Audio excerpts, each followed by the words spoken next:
Lautan Indonesia merupakan wilayah marine mega biodiversity terbesar di dunia. Memiliki 8.500 spesies ikan, 555 spesies rumput laut, dan 950 spesies biota terumbu karang. Meski demikian, keanekaragaman hayati ini tidak dapat tetap bertahan jika kita tidak bijak dalam pengelolaannya. Sekitar 25% perikanan dunia saat ini ditangkap secara berlebihan. Kementerian Kelautan dan Perikanan melalui Rencana Aksi Nasional menetapkan sejumlah spesies laut terancam punah ke dalam prioritas konservasi nasional. Di antaranya adalah dugong. Dugong adalah sejenis mamalia laut yang merupakan salah satu anggota Sirenia atau sapi laut yang masih bertahan hidup dan mampu mencapai usia 22-25 tahun. Dugong menjadi hewan buruan selama beribu-ribu tahun karena daging dan minyaknya. Siklus hidup yang panjang, angka kelahiran yang rendah, serta laju kerusakan lamun di Indonesia berkontribusi terhadap meningkatnya ancaman kepunahan dugong. Termasuk hewan purba karena telah ada di bumi ini selama lebih dari 150 juta tahun lamanya. Hampir semua jenis penyu termasuk ke dalam daftar hewan yang dilindungi oleh undang-undang nasional maupun internasional, karena dikhawatirkan akan punah disebabkan oleh jumlahnya makin sedikit. Tidak banyak regenerasi yang dihasilkan seekor penyu. Dari ratusan butir telur yang dikeluarkan oleh seekor penyu betina, paling banyak hanya belasan tukik atau bayi penyu yang berhasil sampai ke laut kembali dan tumbuh dewasa. Ancaman terhadap penyu adalah perdagangan, baik dalam bentuk daging, telur, ataupun bagian tubuhnya.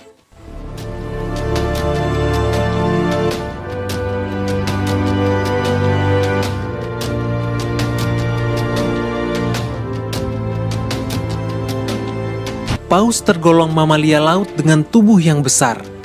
Ancaman utamanya adalah perburuan untuk diambil daging dan minyaknya yang mahal, tabrakan dengan kapal, serta kerusakan laut akibat sampah dan global warming.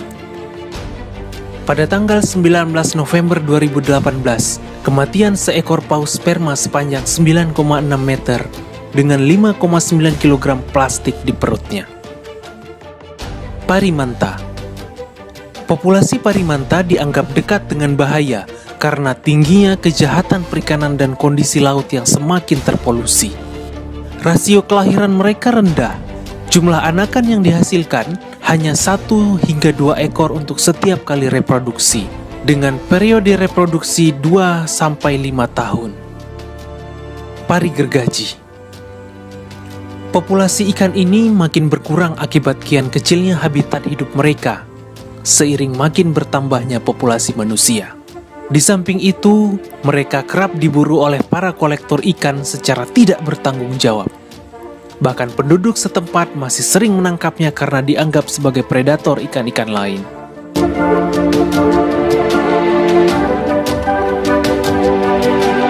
Di Eropa, ikan ini dikenal dengan nama ikan herring. Adalah ikan penghuni perairan estuarin yang banyak dijumpai di Pulau Bengkalis Riau. Populasinya saat ini sangat menurun, bahkan sedikit sekali yang dapat ditangkap oleh nelayan. Hal ini disebabkan penangkapan secara terus-menerus terhadap terubuk guna diambil telurnya. Harga jual telur ikan terubuk kering bahkan mencapai Rp2.500.000 per kilogramnya. Populasi kuda laut terancam karena penangkapan yang berlebihan. Kuda laut dimanfaatkan pada herbologi tradisional Tiongkok, dan sebanyak 20 juta kuda laut telah ditangkap setiap tahunnya untuk keperluan ini. Padahal, impor-ekspor kuda laut telah diatur dalam CITES sejak 15 Mei 2004 yang lalu. Teripang biasa dikenal juga dengan timun laut. Untuk pasar internasional, teripang diperdagangkan sebagai bahan pangan karena nilai gizi dan rasa yang lezat. Kadar protein daging teripang adalah 82%.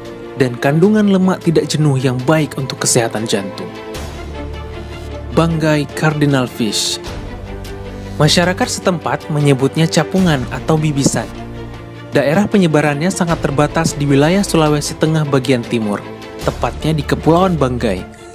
Karena itu, spesies ini termasuk endemik dan tidak ditemukan di tempat lain di dunia. Lola. Lola merupakan siput laut yang berukuran besar dengan cangkang berulir. Cangkang Lola yang terdiri dari lapisan mutiara merupakan bagian Lola yang bernilai ekonomis. Inilah yang menyebabkan Lola sering diburu dan dijadikan sebagai mata pencaharian penduduk setempat.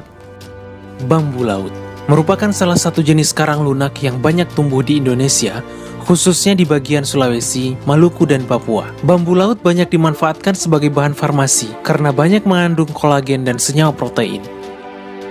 Karang hias. Pada tahun 2018, 36,18% terumbu karang alam Indonesia dalam status rusak. Karang masuk ke dalam daftar Appendix 2, yang artinya walaupun dalam perdagangan internasionalnya adalah legal, namun perdagangannya harus dikontrol secara ketat untuk mencegah terjadinya eksploitasi yang dapat mengakibatkan punahnya jenis-jenis karang tersebut. Ikan sidat. Perairan Indonesia menjadi salah satu tempat di dunia yang menjadi lokasi berkembang biak ikan sidat. Ikan tersebut memiliki rupa seperti belut sawah dan bisa hidup di perairan tawar maupun asin. Meski terdengar asing di telinga kita, ikan sidat menjadi menu favorit di Jepang dengan nama unagi. Harga jual yang tinggi dan kandungan gizi yang baik menjadi faktor ikan ini banyak diburu tanpa memperhatikan kelestariannya. Kima merupakan genus kerang-kerangan berukuran besar penghuni perairan laut hangat. Pemerintah telah menetapkan kima dalam kelompok satwa yang dilindungi. Kandungan protein yang sangat tinggi menjadi sumber makanan sehat bagi manusia di muka bumi. Maka tidak heran bila kima menjadi bahan makanan yang sangat mahal dan sering dijadikan menu khusus di restoran-restoran mewah.